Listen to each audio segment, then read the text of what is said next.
Hi, I'm Dan Costa with Worth Magazine, and I am here with Andrew Vogelstein with the Colony Group. Andrew, let's start by just explaining a little bit about what you do at the Colony. Thanks, Dan. Nice to see you too. So I am the president of the Colony Group's institutional advisory practice, and I am responsible for not only managing that business for the Colony Group, but also I'm responsible for a number of the firm's largest institution and family office clients. Start with defining some terms. Can you tell me exactly what an outsourced chief investment office is, an OCIO? Yes. So an OCIO is essentially a team of professional investors, and that is they assist with the formulation and amending of investment policy statements. They work closely with the client in terms of managing the portfolio on a day-to-day basis. They share or undertake fiduciary responsibility in the management of that portfolio. They provide ongoing performance reporting on a going forward basis. And then they provide administrative and operational support, especially during that period of time when the audit and taxes need to be filed. Can you explain what an investment policy statement is and why that's so important for an institution, and specifically how you personally use it in your own firm? So an investment policy we view more as an operating manual than we do as a legal document, although they are often structured as legal documents. Importantly, the information contained within the investment policy really guide us in terms of how we both construct the portfolio and manage the portfolio going forward. First and foremost, the investment policy is going to lay out the roles and responsibilities of those individuals involved with the institution or family.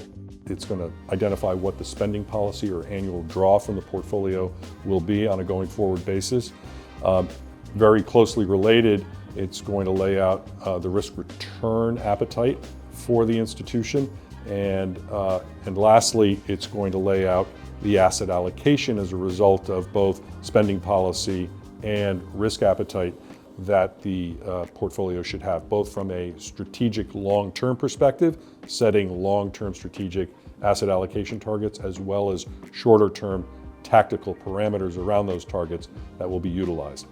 From that point in time, we can construct the portfolio both in terms of how we allocate the assets broadly, but then we can step in and then undertake our manager's selection process, which is everything from sourcing those investment managers through our extensive networks and to forming the initial due diligence, which is both in-depth and time-intensive.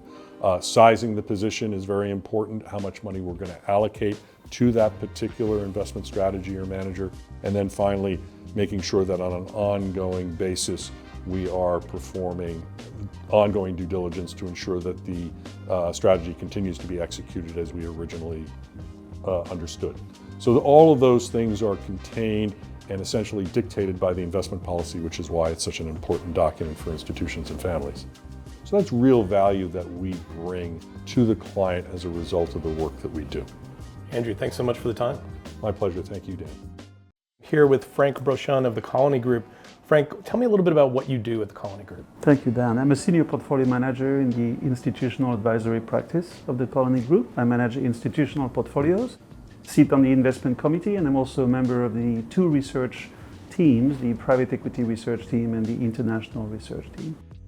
Can you discuss a little bit some of the strategies and asset classes that you use when you're building a portfolio for a client? Sure, we actually use a lot of strategies when we build portfolios.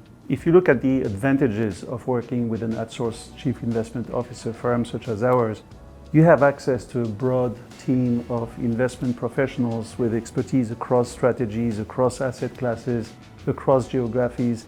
And when you build portfolios for clients, you have the opportunity to go beyond just the traditional stock and bond portfolios. You can incorporate niche strategies which benefit the clients, domestic and international, across various asset classes. I'm thinking private equity, private credit, venture capital. We also invest in various alternative strategies, which are fairly esoteric and hard to understand, evaluate. And that's one of the services that we bring to our clients, but we can incorporate in their portfolios things such as carbon credits, healthcare royalties, sports franchises, which many are interested in. They enable us to actually vary the risk factors, the drivers of returns within the portfolio, and they help us create a better portfolio. At the end of the day, So you mentioned international being part of this equation. Can you talk a little bit about how that fits into your strategy? Yes, first we try to be very careful about how we use international markets or emerging markets. If you look at most people, they put all of these countries in one big box, right? It's the international markets, it's everything that's outside of the US. But the reality is that all of these markets have different drivers of return. Again, they have different risk factors. The opportunities are very, very different in these markets. If you look at just emerging markets, there's the acronym BRICS, for example, which stands for Brazil, Russia, India, China, South Africa. All of these countries are so completely different. If you look at it, some are commodity exporters, some are commodity importers. If you look at Brazil and China, for example, in terms of how much they spend, how much they invest, how much they save, they're just the opposite of each other. They could not be more far apart in all of these dimensions. So we try to be very different. We think for the long term, we analyze these countries, we analyze what drives them, and we try to understand how to best allocate capital for a client. We invest where we think the best opportunities are for the long term. We off benchmark most of the time, and we just go where we think we serve the interests of our clients best. So right now we have a lot of exposure to developing Asia. In particular, India, we see a massive opportunity in India because the country is going through a socio-economic transformation on a massive scale. People are moving from the countryside to the cities. They are getting jobs away from agriculture in services and manufacturing, and as they do so, they produce more economic output. They get paid more, and therefore they earn more, they save more, they spend more. And they are fueling the growth of a lot of companies in which we invest, which benefit from the rise of this urban middle class.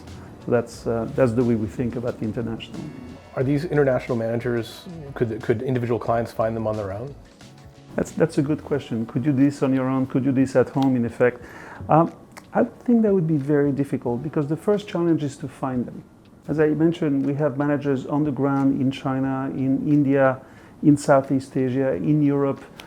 We have met managers literally on all continents, and we have evaluated people in many, many countries.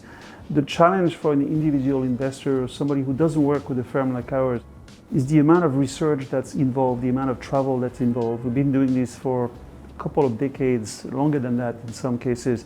And so for you as an individual to be able to reproduce all the work and to reproduce all the accumulated knowledge that we have gathered over the years would be very, very challenging.